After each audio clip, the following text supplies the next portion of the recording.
Last week we played with a lot of dark values. This week we're going to go to the opposite end of the value scale, and we're going to play with the really light value range. So our darkest color is going to be in the mid-range, and then we're going to go lighter, as opposed to low-key painting like Vermeer or Rembrandt, where they lived more in the darker low-key range. We're doing high-key this week. This is two examples of the high key, where you never go really above a mid-range in darkness, versus low key, where you cannot live there. So what do you get when you have a low-key painting like this? You get a lot of contrast, and the contrast of value allows you to create a lot of depth. So when you remove that in a high key, it's kind of hard to create depth, but what do you get out of it instead? Well, you get really vibrant colors, because colors tend to be like mid-range, mid-tone is when they are their most peak saturation, and they start to get duller and lose saturation as they go on.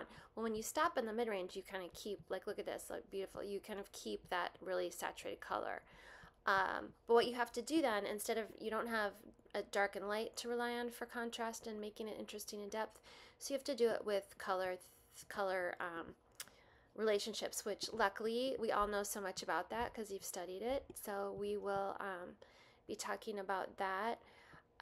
But it's really, they're just beautiful, they're fun. I've built a big still life, so if you want, you could do landscape, but will have a giant still life for you. And the contemporary uses this too,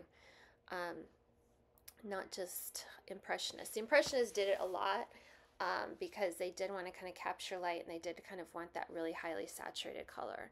But all different sorts of artists have played with it, and it'll be really fun to try and do this and limit yourself in a still life and still kind of create some depth. It will definitely rely on you thinking about what color you're placing next to another one.